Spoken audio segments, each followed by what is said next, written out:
J'aurais dit qu'on avait quelques minutes de retard. Tac. Je désespère de la nature humaine des PPLE. Je leur envoie le lien, ils ne savent pas comment faire. Voilà. Je nous vois en direct. Je ne vois pas de l'autre côté. C'est bon.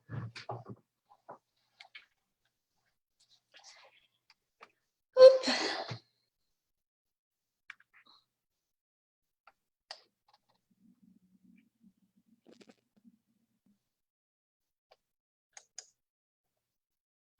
De l'autre côté.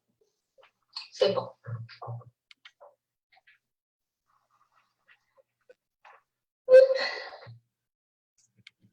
Allez, on y va. Il y a Dominique qui demande si la conf a commencé. Tu le vois? Si la conférence a commencé. Je mets que ça commence. C'est bon.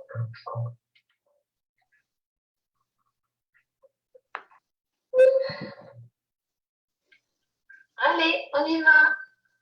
C'est parti. Ah, ça fait le décalé comme la dernière fois. La conf a commencé. Ah, tu vois? Si la conférence a commencé. Je mets que ça commence. Alors, qu'est-ce que c'est qu'un effet décalé? Le son, j'enlève mon son. Allez, on y va. C'est parti. Ça fait le décalé comme la dernière fois. La conf a commencé. Tu vois? Si la conférence a commencé. Alors, qu'est-ce que c'est qu'un effet décalé? Ça, madame, son. J'enlève mon son. Allez, on y va. Ça fait décalé comme la dernière fois. Ah oui, puis alors ça, c'est moche comme tout. Non, je raccroche les amis, je recommence. Voilà.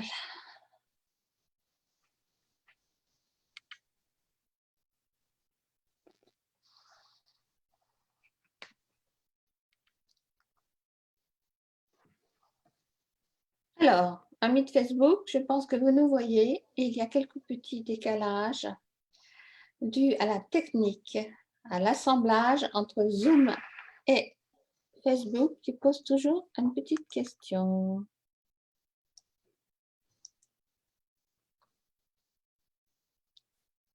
Alors, est-ce que c'est parti? Non, c'est pas parti. Pour nous, c'est parti. Mais pour le système, c'est pas tout à fait parti, semble-t-il. Bon.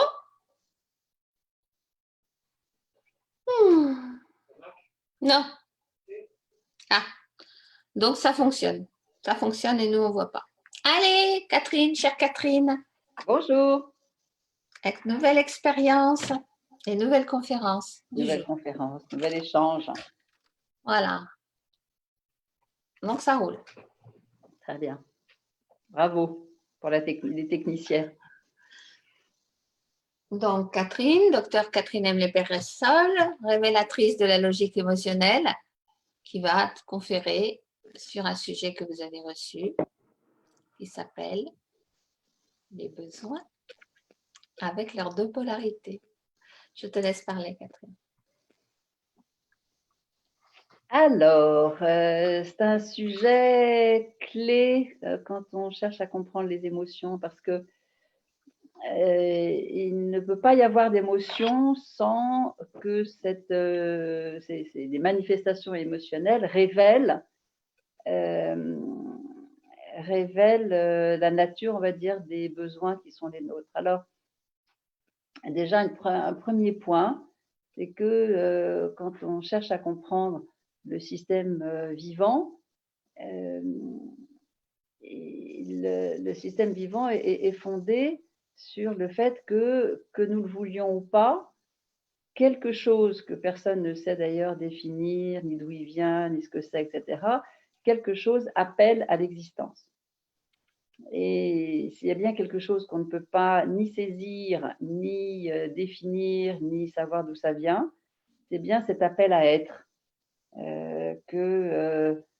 qui s'impose à nous et qui c'est vraiment une lapalissade. C'est-à-dire que si nous sommes là, c'est que nous répondons tous à cet appel à exister, à ce désir d'existence qui nous imprègne et qui, surtout, et là je vais employer une double négation, qui ne peut pas ne pas être satisfait. C'est-à-dire que l'existence, ce n'est pas quelque chose qui est offert en option. Je peux appuyer sur le bouton off ou je peux appuyer sur le bouton on. Nous sommes vivants et même si évidemment ça vient nous interpeller sur ceux ou celles qui un jour décident de ne plus exister et qui choisissent de s'abîmer ou même de mettre fin à ces jours, de toute façon, ce choix qu'ont certains, en tout cas une apparence de choix, est de toute façon guidé par ce mécanisme très inscrit, très instinctif, et qui est inscrit au plus profond de notre existence, dans probablement l'ADN, mais on ne sait pas où, en tout cas qui est profondément intime et qui nous mobilise, encore une fois, que nous ne voulions pas. Donc parler des besoins, c'est parler d'abord de cet appel à exister.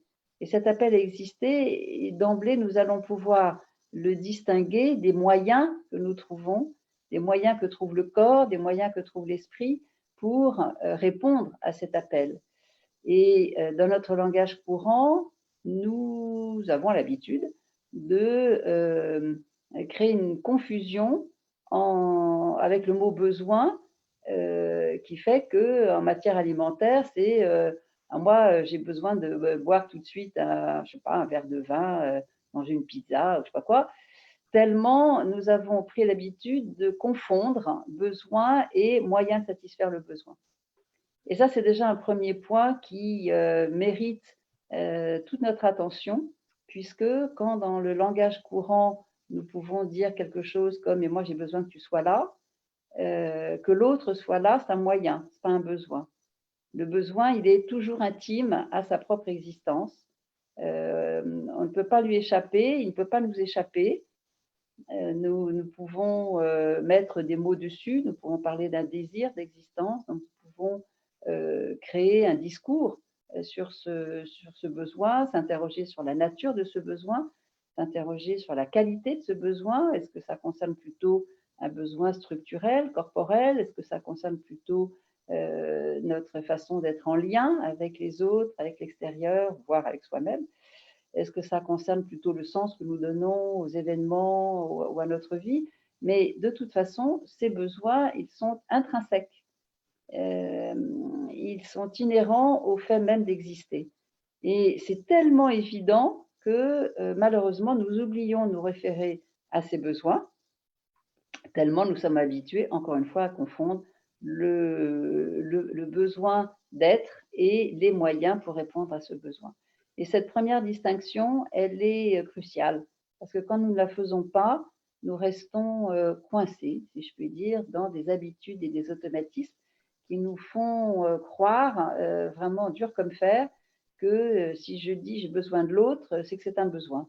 Et donc, c'est existentiel et que donc, il faut que l'autre soit là et que l'autre réponde à ce que j'attends de lui, c'est-à-dire un soutien, un amour, une présence, une réassurance même éventuellement.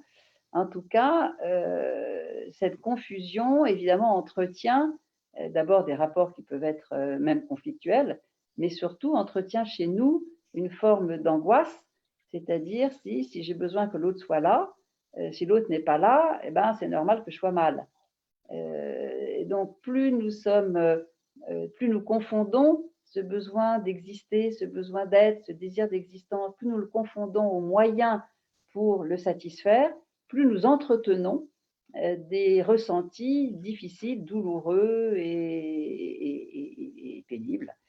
Et ces ressentis ayant vocation justement de nous faire interroger et de nous faire revenir aux besoins intrinsèques, aux besoins structurels et non pas à la solution, non pas aux moyens pour le satisfaire. Voilà, donc c'est déjà une première présentation qui, j'en ai bien conscience, est tout à fait différente que d'autres approches. Hein. Je pense même que je ne l'ai pas tellement vu ailleurs, tellement règne en comment dire, en évidence cette idée selon laquelle un besoin, c'est une solution. Et donc, il y a comme ça des tas d'ouvrages de psychologie qui traitent des besoins de l'enfant, des besoins dans la relation, des besoins d'être sécurisé, rassuré, des besoins. Et donc, ils sont considérés comme des moyens absolument incontournables grâce auxquels nous pourrions retrouver une forme de sécurité, de tranquillité ou d'apaisement. Et puis on s'aperçoit que plus on propose, plus la psychologie propose ces moyens, solutions comme étant des besoins, eh bien, plus le niveau d'affolement, le niveau de stress augmente. Donc, il est grand temps de regarder comment la connaissance du système vivant, de la biologie, du système de vie, du langage de la vie, comment il nous invite à distinguer tout simplement le besoin d'existence qui est intrinsèque, qui est inhérent à toute l'organisation même de notre corps-esprit, et de le distinguer des moyens par lesquels nous avons répondu déjà à ces besoins. Donc, la logique émotionnelle propose cette autre approche qui n'est pas une approche psychologique, mais qui est une approche biologique sur laquelle se fonde la compréhension de nos émotions. Voilà déjà pour un premier point concernant les besoins, chère Catherine. Et est-ce que ça voudrait dire que nous nous aventurons sur un terrain où le langage de la vie, traduit par de nombreux psychologues, puisque suffit, je ne citerai pas une grande enseigne, mais il suffit de rentrer dans une librairie ou un rayon, on parle, quand on parle des besoins ou quand on cherche à avoir de l'information, il y a un rayon psychologie. C'est là que l'on trouve des informations sur comment résoudre les conflits dans le couple, avec mes enfants, comment mieux éduquer mes enfants. Est-ce que ça voudrait dire que dans ces livres-là, il manque une information ou il y a Oui, l'information qui n'est oui. pas mise en évidence? Tous ces livres sont passionnants. C'est des fruits de recherche, d'expérience. Et donc, bien sûr que ces livres sont tout à fait intéressants, mais exactement comme tu l'évoques, il manque un morceau, il manque un pilier sur lequel fonder ces approches et ces interprétations qui sont proposées dans le cadre de la psychologie, c'est-à-dire dans le cadre de la psyché. La psyché, pour ceux qui l'auraient oublié, c'est d'abord un miroir. C'est comme ça qu'on appelait le miroir, on appelait ça une psyché, donc c'est un très joli miroir un peu ovale, voilà. Et donc, effectivement, le psychisme, c'est le miroir du fonctionnement corporel, c'est le miroir de toute une organisation structurelle qui a vocation à répondre justement à la vitalité, aux besoins d'existence, aux besoins d'être qui est le nôtre. La psyché, c'est le miroir. Et donc, il ne vient absolument à personne l'idée de confondre le miroir avec le réel quand nous nous regardons le matin, les uns pour se raser, les autres pour se maquiller. Il ne vient à personne l'idée de penser que le reflet qu'il y a dans le miroir, c'est la réalité, c'est le reflet.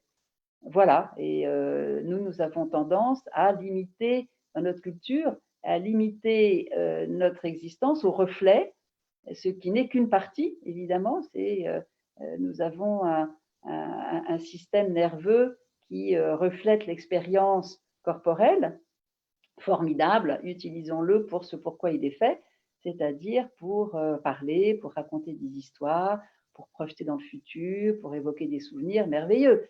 Mais ne le prenons pas pour la réalité. C'est ça qui est proposé. Donc, il ne s'agit en rien de rejeter la psychologie, il s'agit de la regarder pour ce qu'elle est, c'est-à-dire un reflet qui a vocation à nous interpeller sur notre existence et nous inviter à être plus attentionnés à l'expérience et aux expériences que nous faisons. Alors, tu évoques ce reflet. Tout au début, tu parlais de la biologie, de ce qui est sous-tendu, mais qu'est-ce qui se passe? C'est-à-dire, qu'est-ce qui fait qu'à un moment, il y a un reflet qui se fait donc dans notre biologie? C'est ça ce que tu veux dire? Dans l'organisation même du système nerveux, effectivement, alors le système nerveux n'a pas révélé toutes ses prouesses, hein, et donc nous sommes bien bien loin de savoir complètement comment il fonctionne. C'est plus facile de disséquer, de regarder un foie à l'œuvre ou même un cœur, hein, que de regarder un cerveau, parce que dès qu'on veut regarder de près, ça met le bazar. Donc c'est compliqué, même si les neurosciences ont fait des progrès, mais absolument extraordinaires, et nous sommes nourris. Moi, je me délecte des informations qui fusent vraiment de multiples laboratoires, c'est formidable. Simplement, nous n'avons pas accès à l'intégralité, et surtout, c'est un peu comme dans la physique quantique, on peut pas, dans la physique quantique, on ne peut pas connaître la position d'une particule avec sa vitesse. Sur le cerveau, c'est à peu près pareil. On ne peut pas en même temps, comment dirais-je, analyser, comprendre le système nerveux et en même temps connaître tout ce qui s'y passe. Donc, malheureusement, même dans ces études qui sont faites, il y a beaucoup d'éléments qui nous échappent. Et donc, la logique émotionnelle, elle choisit à la fois de tenir compte de toutes ces connaissances que nous avons de plus en plus fines sur le fonctionnement du système nerveux, mais aussi de regarder le mouvement. C'est-à-dire comment, puisque émotion, ça veut dire mouvement, comment le système nerveux, le corps, l'esprit se mobilisent pour répondre aux situations dans lesquelles il est présent. Et donc, ce qu'on fait, c'est qu'on regarde le mouvement, on ne regarde pas simplement précisément où ça se passe, dans quel endroit, dans quelle sphère ça se passe au niveau du système nerveux, c'est on regarde le mouvement. Donc, c'est ça qui est intéressant dans cette étude de la logique émotionnelle, c'est de regarder comment la personne s'y prend pour répondre à la situation. Et donc, quelle est la tonalité, quelle est la coloration émotionnelle qui existe dans ses comportements, dans ses ressentis, dans son vocabulaire, dans les mots qu'elle emploie, dans les représentations qu'elle se fait, les interprétations qu'elle se fait de telle et telle situation. C'est ça qui va nous aider à regarder ce reflet d'expériences au passé qui se sont inscrites dans le corps et qui se retrouvent ou se reflètent au présent dans notre quotidien d'aujourd'hui. Et vraiment, le quotidien d'aujourd'hui, enrichi par les aventures du confinement, qui sert de loupe grossissante à tous ces comportements, il y a de quoi regarder. Alors, il y a Céline qui voudra que tu précises, pour mieux comprendre, cette notion entre le besoin d'être et le moyen, besoin que l'autre soit là. Eh bien, c'est un moyen. Donc, le besoin d'être, c'est intrinsèque, c'est-à-dire que c'est pas. Nous sommes contraints de notre nature même de répondre à cette intention d'existence. Et que pour certains, le fait, par exemple, d'être soutenu par un autre, de rester en lien, de pouvoir s'appuyer sur l'autre ou de pouvoir aider l'autre, etc. Je vais donner un exemple après. Eh bien,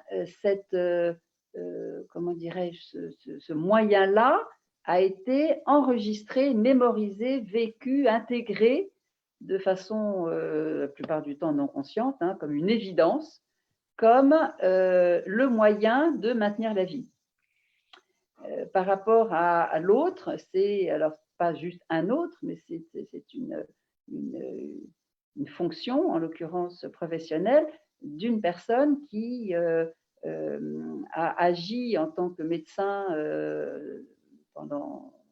Voilà, elle s'était toujours voulu être médecin, elle est devenue médecin, elle était médecin généraliste, elle a voyagé, elle a été donc dans ce rôle-là, ce rôle social. Et puis, à un moment donné, elle a pris de l'âge et donc son métier s'est arrêté, elle a arrêté. et elle a découvert quelque chose qu'elle sentait, disait-elle, de façon tout à fait intuitive, c'est que le jour où elle arrêterait d'être médecin, et ses mots à elle, c'est « je ne serai plus rien ». Voilà, donc c'est ça, c'est-à-dire que le moyen par lequel cette femme s'est sentie exister, ça a été à travers le soutien, l'aide, la guérison, enfin voilà, tout ce qu'elle faisait dans son métier de médecin. Et elle sentait bien, elle voyait bien, elle sentait bien, c'est pas juste, elle voyait bien son comportement qui était un dévouement énorme, y compris les week-ends, y compris de s'accorder peu de vacances, même quand elle partait en vacances, elle partait à l'étranger pour continuer à être médecin bénévole. Enfin, voilà, elle voyait à quel point la pratique de la médecine occupait sa vie. Et donc, c'est en se posant la question de « mais le jour où j'arrête, qu'est-ce qui se passe, quoi ?» Eh ben, elle n'a pas été déçue, dit-elle, parce que le jour où elle a arrêté, elle s'est complètement effondrée. Et très, très, très difficilement, et il a fallu tout un chemin pour récupérer petit à petit son désir d'existence sans priver de cette présence auprès de ses patients qui avait en quelque sorte garanti la valeur de son existence. Voilà, j'espère que ça a répondu. C'est un exemple, hein, mais c'est vrai à travers une posture professionnelle, c'est vrai à l'intérieur d'un couple, c'est vrai en tant que mère, c'est au père, c'est vrai à partir du moment où nous nous sommes habitués à à l'usage, on va dire, d'une certaine posture, d'un certain moyen, et qui vient valider que c'est grâce à ça que nous sommes vivants et que notre vie a du sens et de la valeur. C'est ce que dans la dernière conférence, j'avais cité comme ça un certain nombre de neuroscientifiques, et il y a notamment un neuroscientifique qui s'appelle Antonio Damasio, qui est un chercheur américain qui a travaillé beaucoup sur l'émotion et qui a écrit des livres formidables. Et la façon dont lui nomme le désir d'existence, il l'appelle la valeur biologique. La valeur biologique, on est bien à la biologie. La biologie, on n'est pas dans la psychologie, on est dans la biologie, dans le fonctionnement même neuronal, cellulaire, corporel.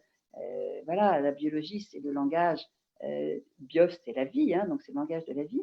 Donc c'est comment nous sommes vivants. Et que ce besoin d'être, il le traduit par la valeur biologique, c'est-à-dire que ça vaut quelque chose, ça a une valeur, et la valeur, c'est la valeur de la vie.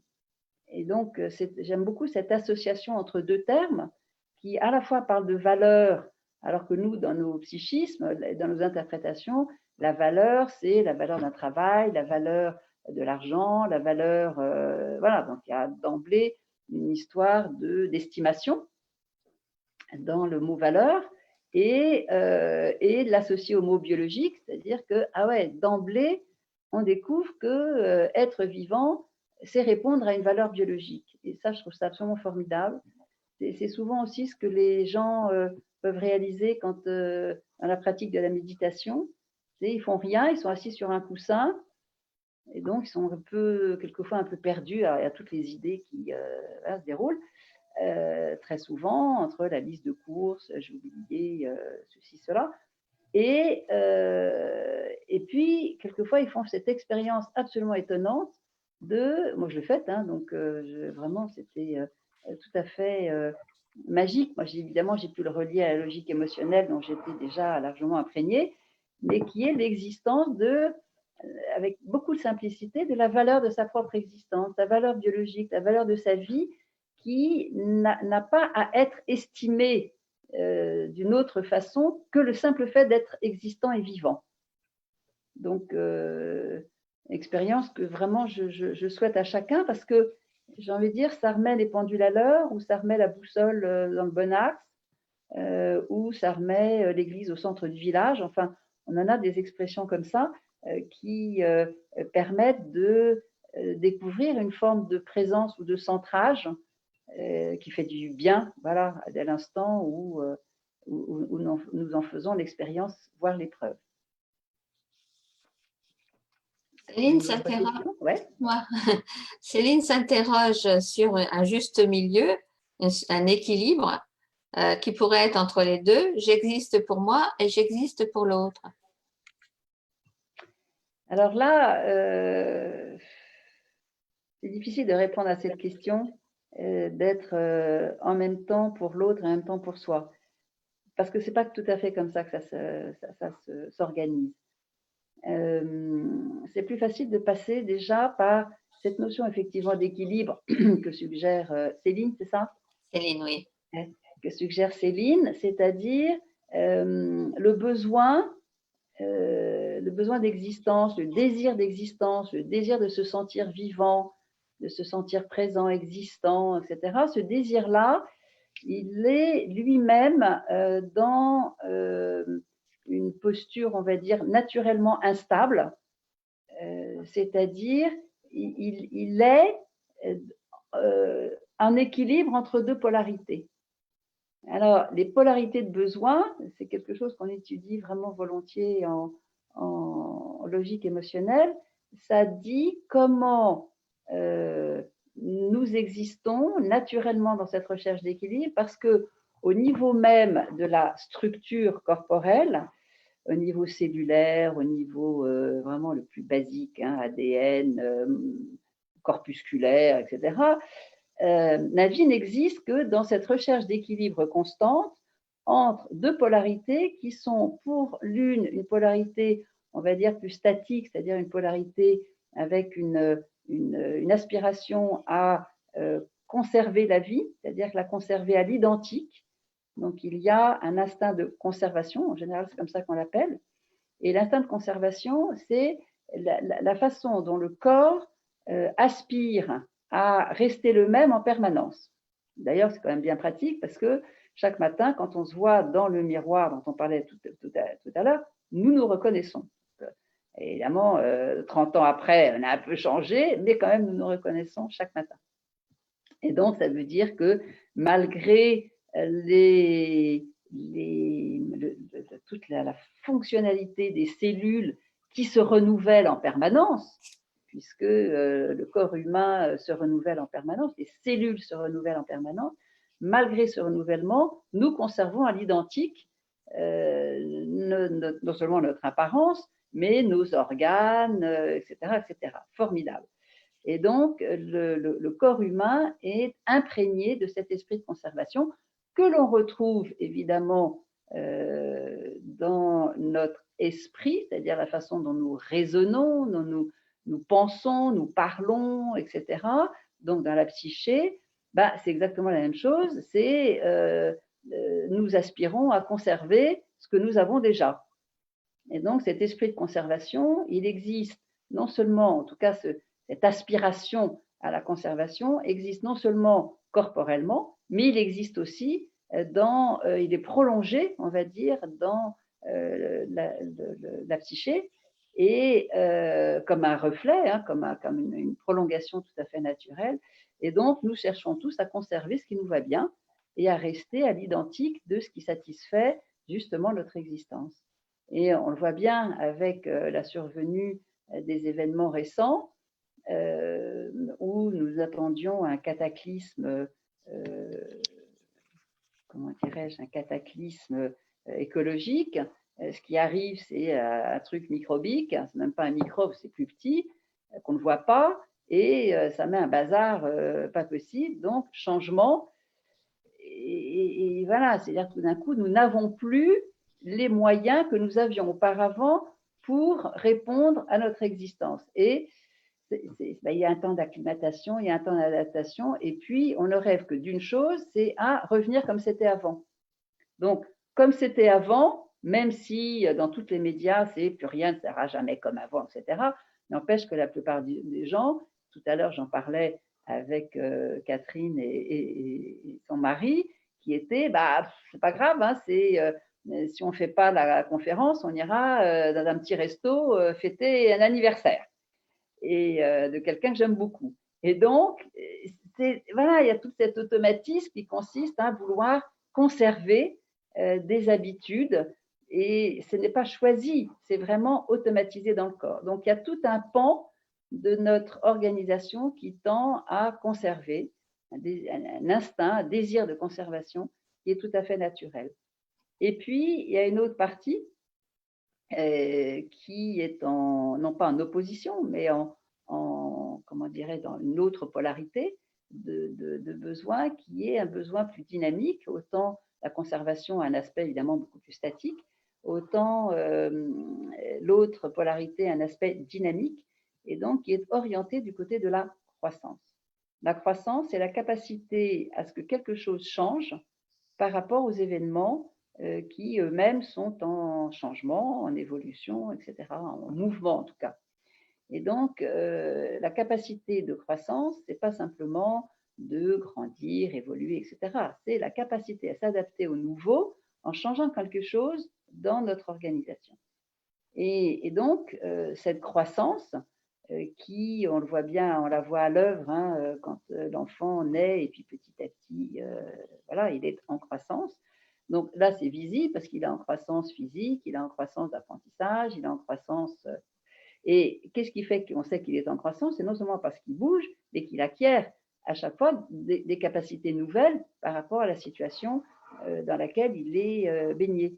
Et donc, cette capacité de croissance, elle nous concerne, nous, évidemment aussi, puisque force est de constater que nous le choisissions ou que ça nous vienne de l'extérieur, nous sommes de toute façon face à des changements réguliers et auxquels nous avons à répondre. Et pour y répondre, eh bien, la seule chose qui est à faire, c'est non pas refaire la même chose qu'avant, puisque ça a changé, mais trouver quelque chose de différent à faire, à amener, à créer, à générer, qui fait que ce mouvement qui consiste à ajouter quelque chose de plus à notre panoplie déjà existante, ce mouvement-là est un mouvement de croissance.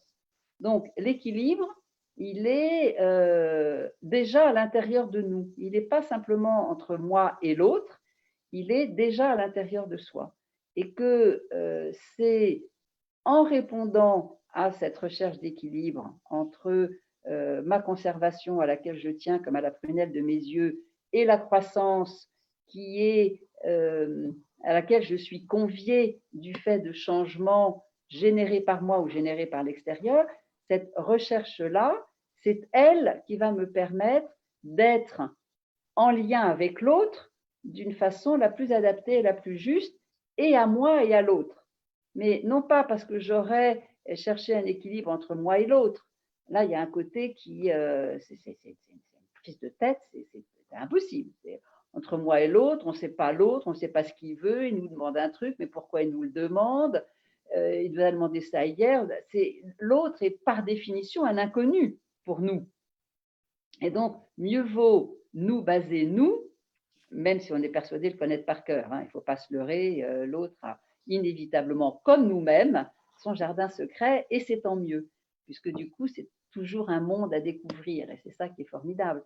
Mais nous avons déjà à prendre la valeur biologique de cette recherche naturelle d'équilibre et de cette recherche d'équilibre entre une part de nous qui désire conserver ce qui est en l'état et qui nous va bien, c'est le connu, donc on se réfère au connu parce que par définition le connu nous rassure, et une autre partie qui aspire à croître, c'est-à-dire à s'adapter, à innover, à inventer, à créer, à ajouter quelque chose de neuf pour pouvoir répondre à la situation à laquelle nous-mêmes nous nous convions dans un projet ou à laquelle nous sommes sollicités parce qu'il y a un changement extérieur. Et donc, prioritairement, c'est vraiment une formule que mes patients connaissent par cœur et qui est, bon, et si nous revenions à vous? C'est-à-dire à vous dans votre propre existence, dans votre intériorité, dans ce qui vous est intrinsèque, et parce que je sais que c'est là que nous allons trouver comment dire, un espace pour faire émerger la croissance dans la conservation, ou dans l'autre sens, pour que dans la croissance, il puisse y avoir conservation. Parce que les deux sont inévitablement reliés. Il n'y a pas de conservation sans croissance et pas de croissance sans conservation. dans le même registre, il n'y a pas de liberté sans sûreté et il n'y a pas de sûreté sans liberté. Nous les opposons dans nos croyances, nos interprétations, c'est-à-dire si je ne suis pas libre de faire ce que je veux, ça veut dire que je suis coincé. Non, ça n'a aucun sens.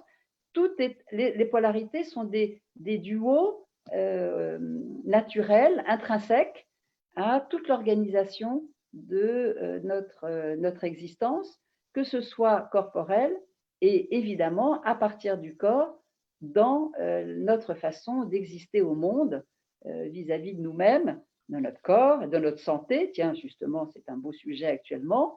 Et puis, vis-à-vis aussi de la relation que nous avons avec les autres et de la façon dont nous donnons du sens à notre belle existence. Alors, j'invite les amis qui nous écoutent à poser leurs questions et dans l'attente, je pose la mienne. Donc, d'un côté, tu nous dis qu'il y a quelque chose qui est complètement automatisé, pas choisi à l'intérieur de notre cerveau, de nos cerveaux, notre système nerveux. Et de l'autre côté, il y a cette notion de... moi, j'ai l'impression d'être bloquée et de rien pouvoir faire. Alors, donc, il y a aussi cette notion de pouvoir acquérir des capacités. Mais est-ce que je ne les ai pas déjà, les capacités? Voilà, qu'est-ce que je fais avec tout ça? Alors, ça, c'est toute la nuance entre l'automatisme, qui est, on va dire, assez rodé. On appelle ça souvent les autoroutes mentales ou comportementales. Et donc, c'est tout un champ d'expériences que nous utilisons et qui nous garantissent de cheminer dans la vie et d'avancer. Et puis, ce que nous allons ajouter n'est pas encore sur autoroute, on va dire. C'est en potentialité. C'est-à-dire que on pourrait imaginer que quand on construit une route, une autoroute, peu importe, avant que la route ne soit, il y a sur une carte la possibilité de dessiner un trajet. C'est-à-dire qu'il n'y a pas de route, ou alors on dirait qu'il y a une route virtuelle, mais il y a une potentialité de route. Donc le changement, il est précisément de donner du crédit et de donner de la réalité au potentiel qui est en nous. Donc, est-ce que le changement est déjà en nous? Oui, en potentiel, c'est-à-dire dans la capacité à initier quelque chose qui sorte, on va dire, mais qui sorte, qui ne nous fait pas tourner le dos et rejeter, hein, mais qui en tout cas se prolonge à partir de notre potentiel et donc qui d'une certaine manière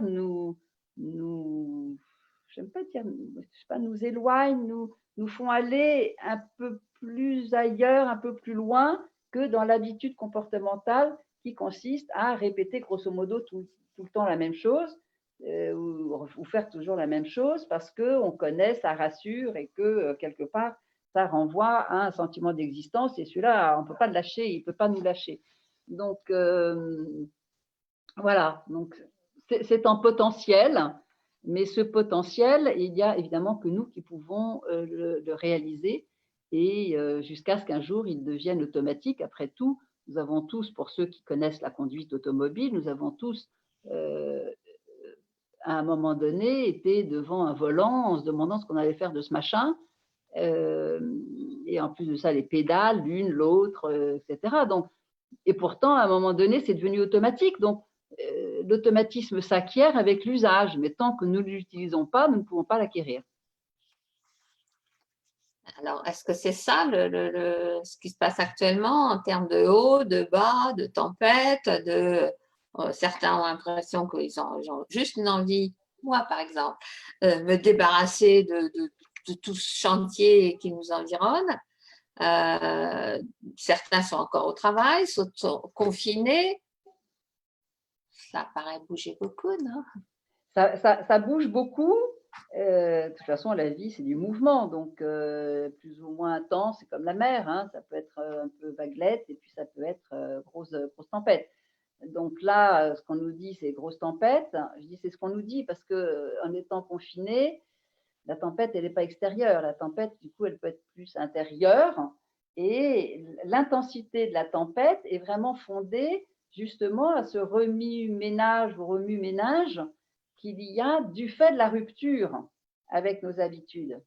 C'est-à-dire qu'il y a d'autant plus de tempêtes que, nous restons attachés au connu d'avant, que nous voudrions conserver, et deux, le temps de créer d'autres habitudes, et ben, précisément, ça prend du temps. Et moi, je commence à entendre des patients ou des gens que je soutiens au téléphone qui me disent exactement le contraire de ce qu'ils pensaient il y a 1 mois et demi, en disant il y a 1 mois et demi, c'était un non, surtout pas possible de ne pas sortir. Hein. Et aujourd'hui, c'est bah non, en fait, j'ai envie de rester là, j'ai pris mes habitudes, c'est pas si mal de travailler en télétravail ou ben, moi j'ai pris goût à la lecture, j'ai pris goût à jardiner sur mon balcon ou je sais pas quoi. Et donc, l'idée de repartir au boulot, c'est bof. Donc, on voit bien que nous sommes des êtres d'habituation, c'est-à-dire que nous sommes des êtres vivants qui, comme tous les êtres vivants,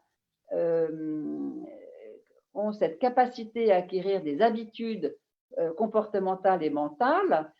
Et donc, c'est ni bien ni pas bien, c'est juste que ça ne nous définit pas complètement, mais quand même beaucoup. C'est pas pour rien que Montaigne disait que l'habitude était une seconde nature.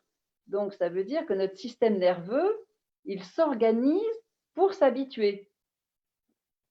Par rapport à ça, il y a un chercheur, Pierre-Marie Ledo, qui,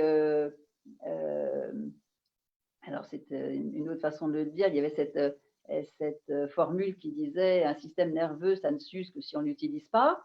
C'est exactement ce que dit Pierre-Marie Ledo, c'est-à-dire si nous faisons toujours la même chose, le cerveau, lui, il travaille à l'économie, c'est-à-dire qu'il est super écologique au sens où en faisant la même chose, en n'utilisant que des autoroutes, ça utilise moins, alors sur les routes, c'est de l'essence, et dans nos systèmes nerveux, c'est de l'énergie. Et donc, super, bah voilà, tant qu'on fait exactement toujours la même chose, nous utilisons moins d'énergie, donc nous sommes plus écologiques.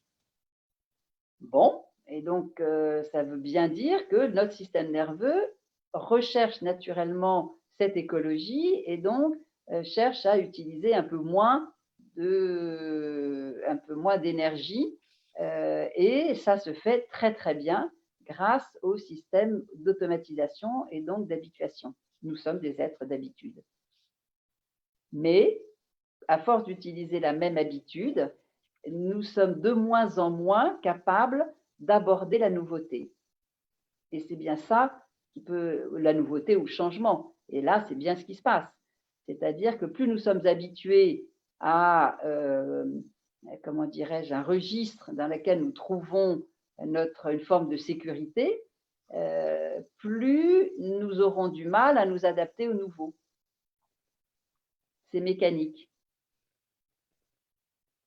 Donc, il y avait une note, comment dire, d'espoir dans le fait que tu parlais de tes patients qui, en 48 jours, soudainement découvraient un autre aspect possible de leur vie ou une autre manière de s'adapter. Donc ça, c'est plutôt, voilà. Mais est-ce que c'est possible pour chacun d'entre nous? Ou est-ce qu'il n'y a pas ce conflit qui continue de perdurer? On est inévitablement dans ce que j'évoquais tout à l'heure en termes de potentiel. Est-ce que la potentialité est possible pour chacun? La réponse est oui. Est-ce que nous sommes tous égaux face à cette potentialité? La réponse est non. C'est non parce que plus, comment dirais-je, plus nous. Alors, pour deux raisons. La première, c'est une raison qui est intrinsèque à soi, c'est-à-dire que plus nous sommes comment dirais-je, attachés aux habitudes qui sont les nôtres, dans lesquelles nous voyons que c'est la seule façon d'exister, eh bien, plus nous nous rendons prisonniers nous-mêmes de nos propres habitudes, et donc le neuf, le nouveau, le changement sera inévitablement considéré comme un problème.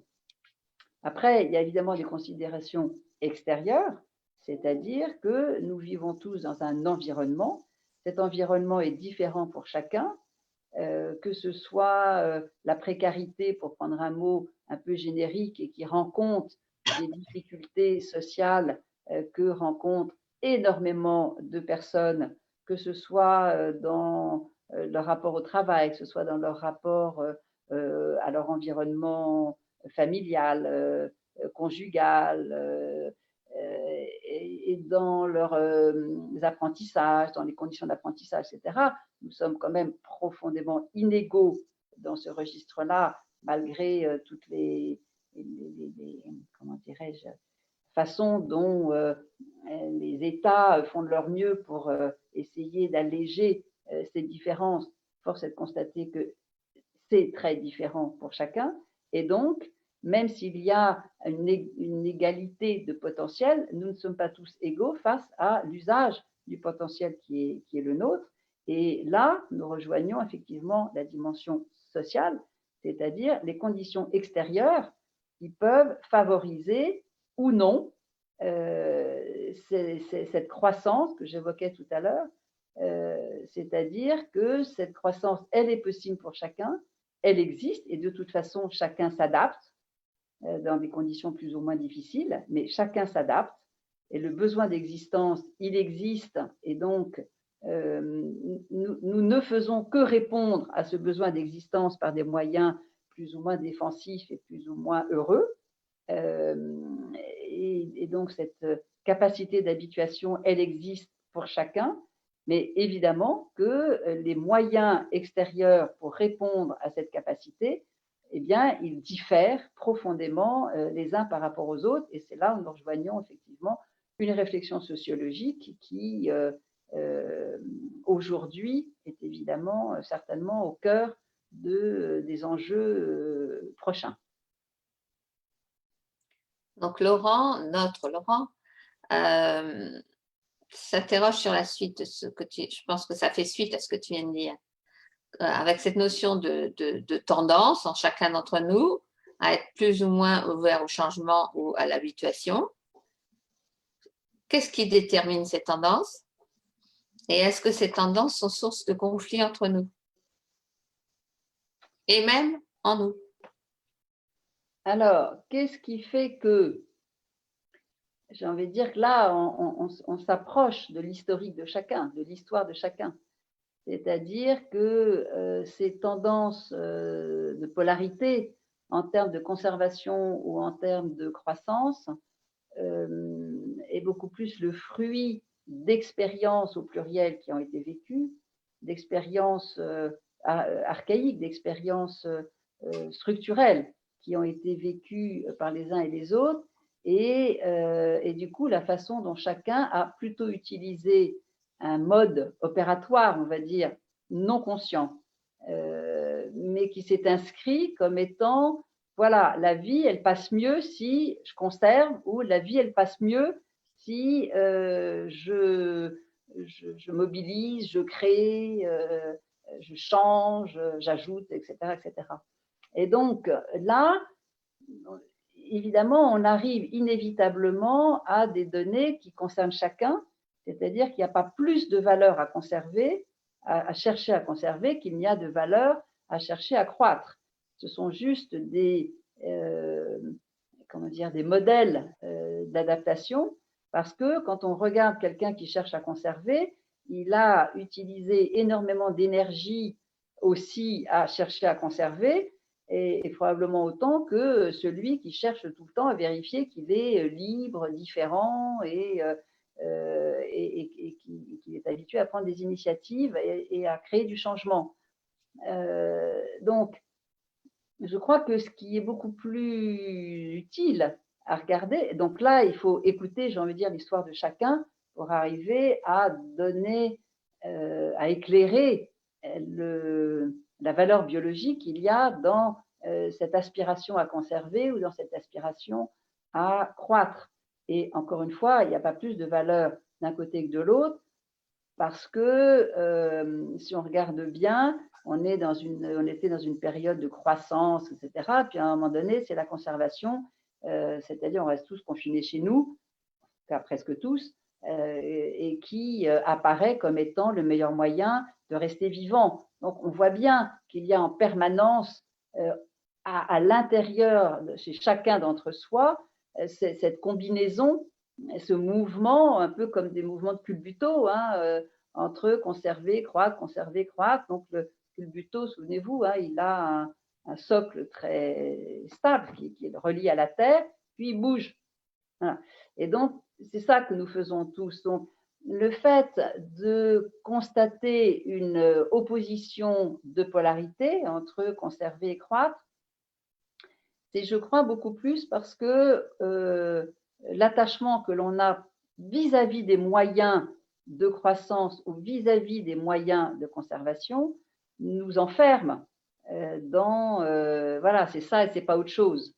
Donc, il n'y a pas de conflit de polarité, ça n'existe pas. Là où il y a conflit, c'est dans la perspective, on va dire, des moyens, c'est-à-dire que plus nous sommes attachés aux moyens, plus nous sommes en conflit, puisque si ce moyen n'est pas adapté à la situation, ben on va être en conflit avec la situation, et l'idée même qu'il y a un autre moyen n'est pas recevable. Donc, intrinsèquement, le désir de conservation et le désir de croissance sont deux polarités qui se rejoignent inévitablement l'une l'autre.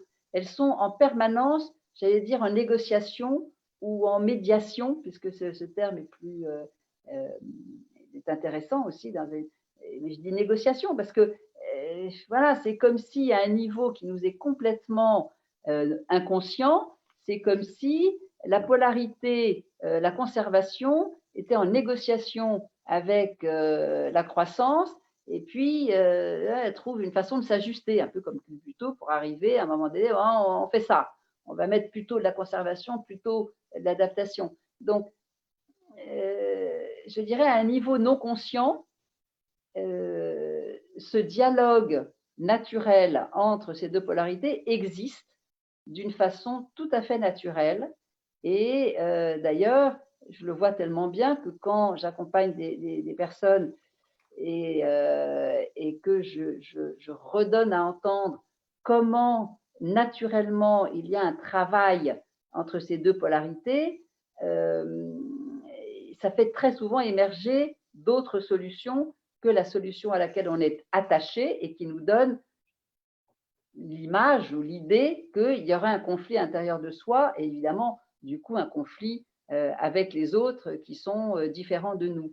Le meilleur moyen, je trouve, de réaliser cette recherche naturelle d'équilibre intrinsèque entre statique et dynamique, c'est un truc que j'aime bien faire, moi, quand je fais des animations comme ça sur une journée, c'est de demander aux gens de se mettre sur un pied et puis de garder l'équilibre. Et alors, on voit inévitablement à quel point le corps cherche son équilibre, c'est-à-dire pour rester équilibré et on va dire le plus droit possible, à minima, le pied, il n'arrête pas de chercher, voilà, il n'arrête pas de bouger. Et donc, nous voyons bien qu'il n'y a pas d'opposition au sens biologique du terme entre le désir de conservation et le désir de croissance qui va dans cette capacité à ajouter quelque chose pour répondre à la situation.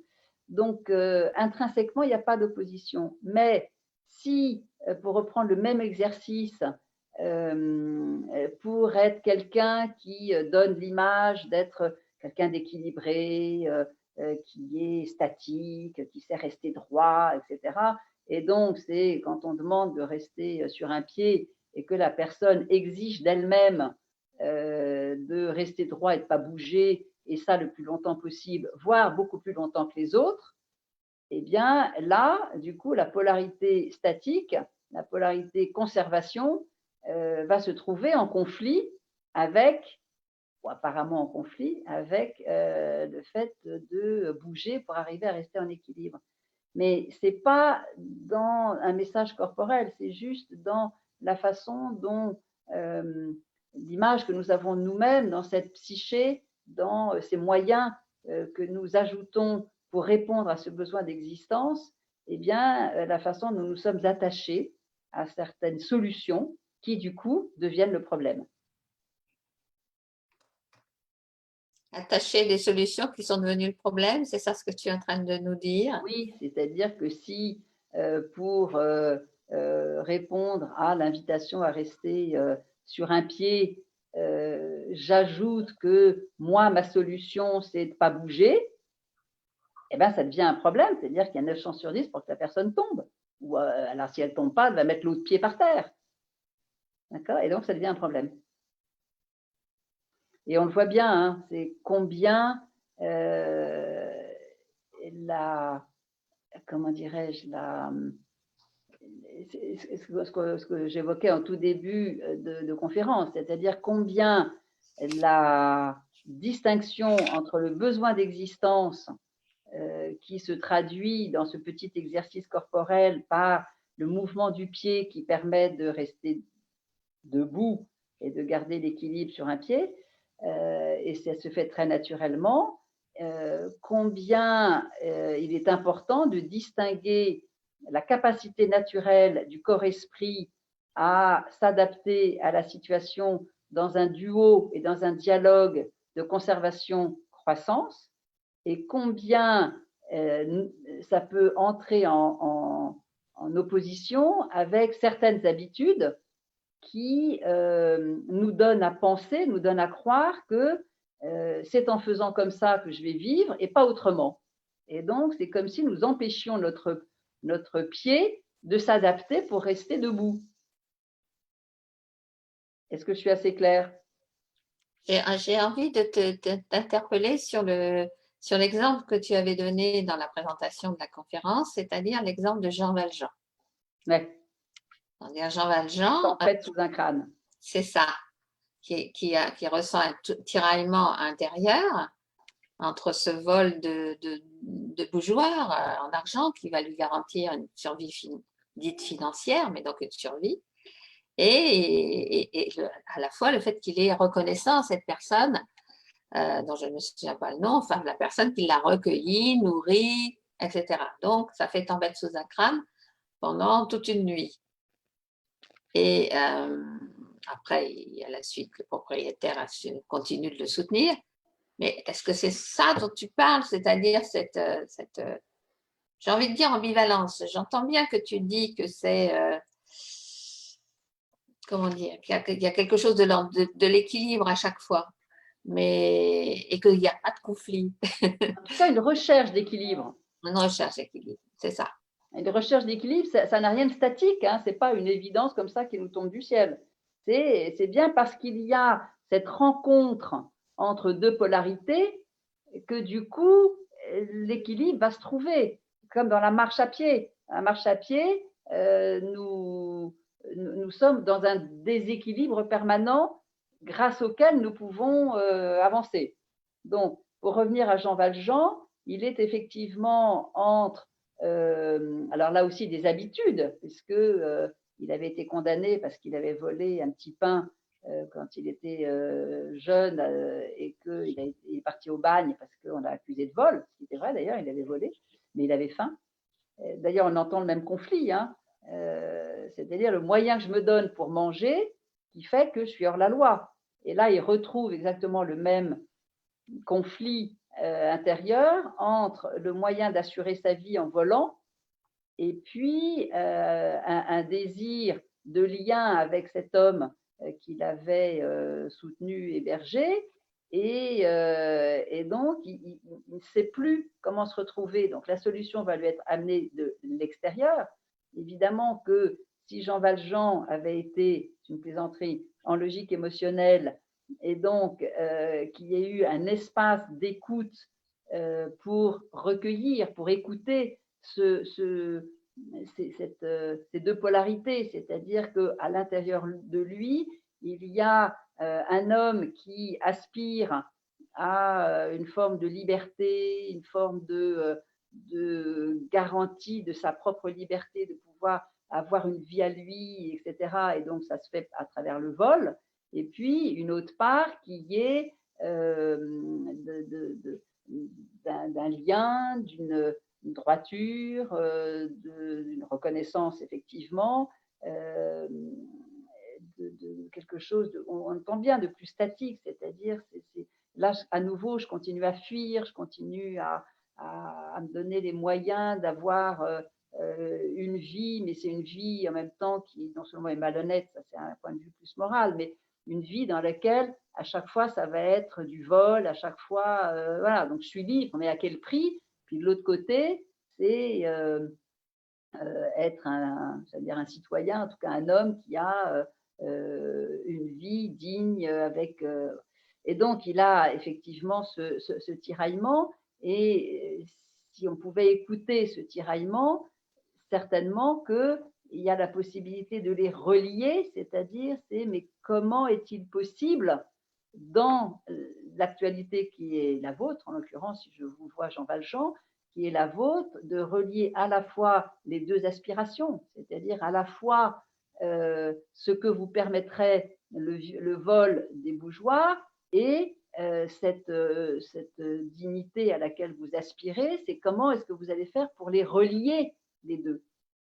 D'accord ? C'est-à-dire que les solutions qu'ils trouvent, où la seule solution c'est voler, on entend bien qu'il y a là quelque chose qui crispe toute l'adaptation ou toute comment dirais-je, tout l'élan de Jean Valjean, c'est la seule solution, c'est voler. Et donc, c'est la solution. Et il est mal. Pourquoi? Parce qu'il utilise une ancienne solution à une situation qui est complètement nouvelle, c'est-à-dire dans laquelle il a été accueilli par un homme qui, peu importe qu'il soit bagnard, il l'accueille.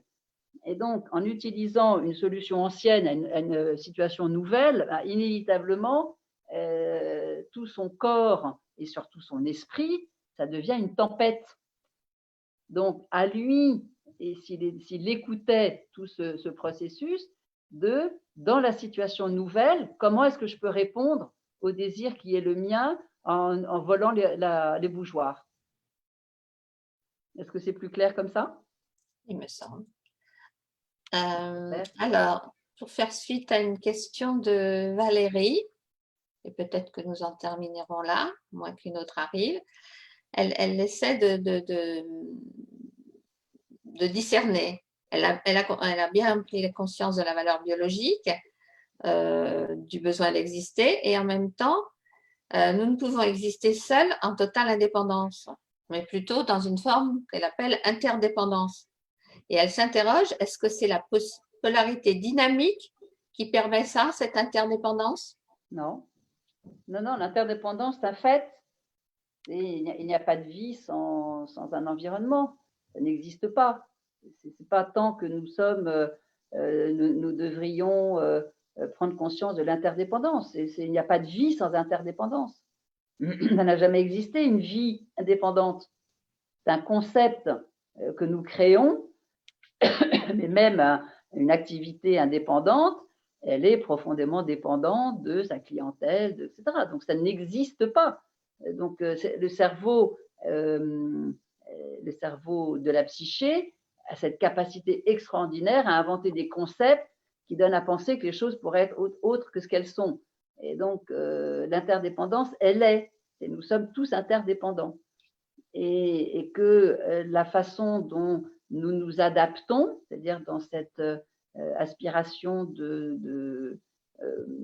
comment dirais-je, de lien entre conservation et croissance, se fait inévitablement en interdépendance, puisque par définition, nous sommes des êtres d'habituation et nous sommes des êtres de situation, c'est-à-dire que nous sommes situés dans un environnement auquel nous participons en agissant et auquel nous participons en percevant, en recevant des informations des autres. Donc l'interdépendance, elle est même confinée chez nous, elle ne cesse d'avoir lieu. Pas simplement parce qu'il y a des portables, mais parce que nous sommes environnés de nature, du chant des oiseaux pour certains et des voisins pour d'autres. Donc nous sommes naturellement interdépendants. Je comprends que ça puisse de temps en temps être rappelé, mais quand nous le rappelons, nous nous rappelons juste à notre réalité biologique. Donc là, Peut-être qu'il y a une autre question dans ce que dit Valérie, mais oui. je- Là, voilà, peut-être a-t-elle réagir, mais pour le moment, ça a l'air de, voilà. Il y avait cette notion de qui s'en occupe. Donc, quelle est la part de nous, notre cerveau, notre système nerveux, qui est-ce qui s'occupe de ça? alors, une invitation à lire le merveilleux livre de Lionel Nakache, L'inconscient biologique, c'est-à-dire que il y a bien quelque chose qui s'en occupe, sur lequel nous n'avons pas la main, qui existe. On l'appelle l'inconscient biologique, parce que comme ça, en le nommant, les humains sont merveilleux, en nommant les choses, ils ont l'impression qu'ils ont la main dessus. Précisément, nous n'avons pas la main sur l'inconscient biologique. Bon, de toute façon, il est à l'œuvre depuis notre première cellule. Donc, autant continuer à considérer qu'il est là. C'est notre part de mystère. Nous pouvons nous y référer. Nous ne pourrons jamais le contrôler. Quant au fait de savoir d'où il vient, mystère. En revanche, il est tout à fait possible de porter son attention sur le témoin, on va dire, le plus accessible de cette part automatique et biologique. Et le témoin le plus accessible, c'est ce qu'on appelle la sensorialité.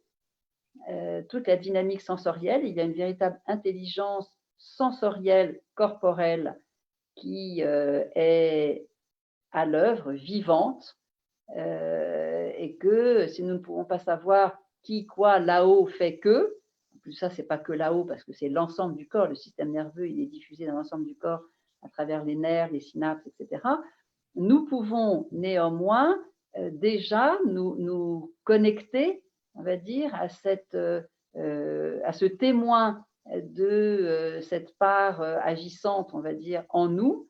Et le témoin, c'est vraiment prendre appui sur cette sensorialité, une invitation à l'explorer, l'expérimenter, voire nous rejoindre dans des stages qui explorent justement cette part sensorielle qui s'appelle la voix du corps ou la résilience par le corps et qui permet de se découvrir dans cet espace de sensorialité qui est inhérente au fait que nous sommes des êtres vivants et que donc cette valeur biologique est à l'œuvre en permanence. Le dernier point pour aujourd'hui, c'est tu as employé besoin, tu as employé valeur biologique, et puis tu as employé désir avec leur polarité. Comment est-ce que nous pourrions, nous, humbles mortels, distinguer besoin, valeur biologique, désir? Alors, la valeur biologique, c'est vraiment c'est un terme que moi j'aime bien parce qu'il a ces deux termes. Donc, la notion de valeur, qui est une notion, on va dire, plus d'évaluation, plus psychique, et puis la biologie, qui est une valeur très corporelle. Et valeur biologique dit quelque chose du besoin d'être qui est inhérent dans la toute première cellule à partir de laquelle nous sommes tous nés. Et donc, ce besoin d'être, quelque chose qui nous appelle. Et ce dont nous pouvons être plus conscients, c'est la valeur, c'est le désir d'existence. Voilà, donc ce sont deux façons, c'est à la fois la même chose. On pourrait dire que le désir est la prolongation du besoin d'être, ou que le besoin d'être se déploie dans ce qu'on appelle le psychisme, ce qu'on appelle l'esprit, il se déploie sous la forme du désir d'existence. Voilà, donc c'est la même chose, mais dans son extension, on va dire. Et puis, on n'a pas eu le temps d'en parler, mais ce sera peut-être l'occasion d'explorer ça sous la forme de ce que l'on, comment dirais-je, presque on hiérarchise, dans la nature des désirs d'existence, que ce soit l'existence de la sécurité avec ses polarités, du désir d'exister en tant qu'être humain relié, donc d'identité avec ses polarités, et puis dans le désir de réalité d'être, de sens, avec ses polarités. Voilà, donc ce sera peut-être l'occasion. On l'a déjà exploré, hein, entre la confiance, l'estime, mais voilà, on peut continuer tout à fait à explorer. On pourra tout à fait continuer, donc plus avant. J'ai envie de rappeler, enfin d'appeler, de dire aux personnes qui s'intéressent, voilà, qui nous suivent, je vois depuis plusieurs conférences, je les retrouve, nous les retrouvons, mais moi je vois les noms, qu'il y a, pour approfondir plus, c'est vraiment le travail La en pratique, module, en stage, donc avec le côté plus physique. ouais, la pratique, vraiment la pratique. Pratique, voilà. Donc, le prochain sera pour les fondamentaux, 12, 13 et 14 juin. Ça s'appelle Émotion quand c'est plus fort que moi. Et c'est vraiment les fondamentaux où vous retrouvez les strates, comme vient d'en parler Catherine, mais vécues par soi-même, par chacun dans l'expérience. 3 jours. OK? Eh bien, nous retrouverons Catherine, je l'espère, très prochainement. Et nous vous retrouverons, bien sûr, prochainement aussi. À À bientôt. bientôt. À bientôt. Bon après-midi.